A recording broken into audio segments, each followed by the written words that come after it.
এখানে আমাদের আছেন মেম্বাররা, আপনারা ভোট দিয়ে জিতিয়েছেন, যারা এখানে উপস্থিত হয়েছেন অনেকে লড়াই করে আন্দোলন করে তারা প্রতিষ্ঠিত হচ্ছে, যেমন নানান ভয় ভীতিকে উপেক্ষা করে আমাদের পাশে এখনো শক্ত হাতে দাঁড়িয়ে আছে, সিদ্ধারা সুজা রেখেছে।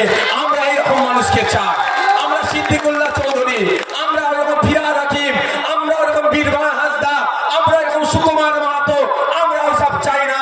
আমরা এই ধরনের লড়াই যারা করতে পারবে, মানুষের জন্য কথা বললে যারা চিন্তাটা বিকিয়ে দেবে না, যার পরিমাণ জেল খাটতে প্রস্তুত আছে, যারা আমাদের সাথে দেখেছে, এরকম মানুষকে আমরা চাই। এই জন্য তো ভয় পেয়েছে, এই জন্যই ভয় পেয়েছে। বসো, তোমাদের লড়াইকে আমি কুর্নিশ জানাই। এত বসো,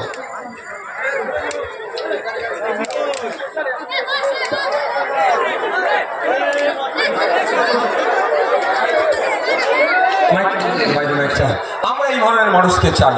তাই আপনাদের বলবো, আপনারা যদি একটু দায়িত্ব নিয়ে এই হাজার বছরের মানুষের উপর যারা আছেন, 10টা করে মানুষকে যদি বুঝিয়ে ইন্ডিয়ান সেকুলার ফ্রন্টের পক্ষে ভোটটা নিয়ে আসতে পারে, এখান থেকে আমরা 1 লক্ষ ভোট পাবো এবং সহজেই প্রত্যেকটা রাজনৈতিক দল যারা আছে তাদেরকে হারিয়ে আমরা পার্লামেন্টে যাবো। হবে তো নাকি?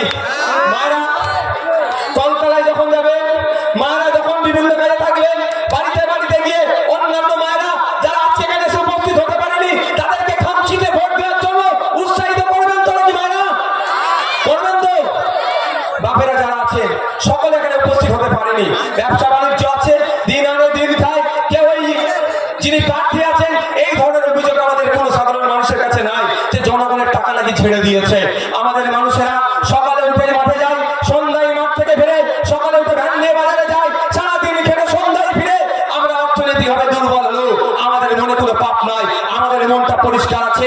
হয়তো অনেকে সারাদিন কষ্ট করে ক্লান্ত হয়ে গেছে, তারা এসে পৌঁছাতে পারেনি, কিন্তু তাদের কাছে আমাদের এই বার্তাটা পৌঁছে দিতে হবে। তারাও আমাদের ভালোবাসার মানুষ। এখান থেকে 10,000 মানুষ যদি 10টা করে মানুষের দায়িত্ব নেন, তাহলে 1 লক্ষ মানুষের কাছে খামচিংয়ের বার্তাটা কিন্তু পৌঁছে যাবে। হবে তো নাকি?